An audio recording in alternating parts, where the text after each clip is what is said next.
ہم ایک ایسے دور میں زندہ ہیں جہاں معلومات کا سیلاب ہے مگر دانائی کی قلت ہے، جہاں زبانیں بولتی ہیں مگر عقلیں خاموش ہیں، اور جہاں انسان سب کچھ جانتا ہے مگر خود کو نہیں پہچانتا۔ علم کیا ہے؟ علم صرف یہ نہیں کہ آپ کے پاس معلومات ہوں، علم یہ ہے کہ آپ سچ اور جھوٹ میں فرق کر سکیں، آپ فائدہ اور نقصان کو پرکھ سکیں، اور آپ اپنی ذات کے اثرات دوسروں پر سمجھ سکیں۔ اسلام علم کو عبادت بناتا ہے مگر شرط یہ رکھتا ہے کہ وہ علم عقل سے گزر کر دل میں اترے۔ عقل کیا ہے؟ عقل صرف ذہانت نہیں، عقل صرف منطق نہیں، عقل وہ میزان ہے جس پر علم کو تولا جاتا ہے۔ غیر تربیت یافتہ عقل علم کو ہتھیار بنا لیتی ہے، جبکہ تربیت یافتہ عقل علم کو امانت بنا دیتی ہے۔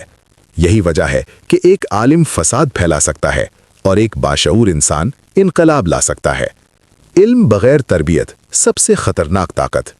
دنیا کی تاریخ گواہ ہے کہ سب سے زیادہ نقصان جاہل انسان نے نہیں بلکہ غلط تربیت یافتہ پڑھے لکھے انسان نے پہنچایا ہے۔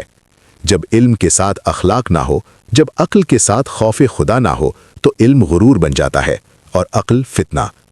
یہی وہ مقام ہے جہاں اسلام ہمیں تزکیہ نفس کا سبق دیتا ہے، یعنی علم کے ساتھ خود کی اصلاح۔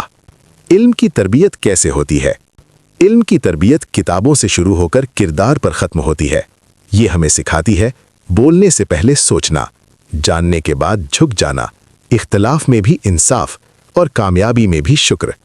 علم کی اصل پہچان یہ نہیں کہ آپ کتنا جانتے ہیں بلکہ یہ ہے کہ آپ کتنا بہتر انسان بنے۔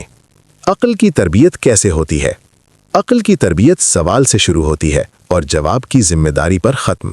تربیت یافتہ عقل جذبات کو قابو میں رکھتی ہے، طاقت کو عدل میں بدلتی ہے، علم کو عمل میں ڈھالتی ہے۔ ایسی عقل صرف خود نہیں بچتی، دوسروں کو بھی بچاتی ہے۔ اسلامی زاویہ نگاہ۔ اسلام نے انسان کو نہ فرشتہ بنایا نہ حیوان بلکہ ذمہ دار مخلوق بنایا۔ قرآن بار بار سوال کرتا ہے کہ کیا تم غور نہیں کرتے؟ کیا تم عقل سے کام نہیں لیتے؟ یہ سوال ہمیں جھنجھوڑنے کے لیے ہیں، تعریف کے لیے نہیں۔ قوموں کی تقدیر اور عقل۔ قوموں کا زوال وسائل کی کمی سے نہیں، سوچ کی خرابی سے ہوتا ہے۔ جب عقلیں فروخت ہو جائیں، جب علم مفاد کا غلام بن جائے تو تعلیمی ادارے کارخانے بن جاتے ہیں اور انسان مصنوعات۔ لیکن جب علم آزاد ہو اور عقل با کردار تو غلام قومیں بھی قائد بن جاتی ہیں۔ آج کا فیصلہ۔ آج ہمیں فیصلہ کرنا ہے، ہم علم کو رتبہ بنائیں گے یا ذمہ داری، عقل کو بحث بنائیں گے یا رہنمائی، تعلیم کو روزگار تک محدود رکھیں گے یا کردار تک۔ یاد رکھیے، علم بغیر عقل کے بوجھ ہے، عقل بغیر اخلاق کے خطرہ، اور علم پلس عقل پلس اخلاق برابر کامیاب انسان۔ آئیے ایسی نسل تیار کریں جو پڑھ کر مغرور نہ ہو، سوچ کر منفی نہ ہو اور جان کر ظالم نہ ہو۔ ایسی نسل جس کا علم عبادت ہو، جس کی عقل امانت ہو اور جس کا کردار دعوت ہو، کیونکہ اصل کامیابی نہ زیادہ جاننے میں ہے، نہ زیادہ بولنے میں، بلکہ زیادہ سمجھنے اور بہتر بننے میں ہے۔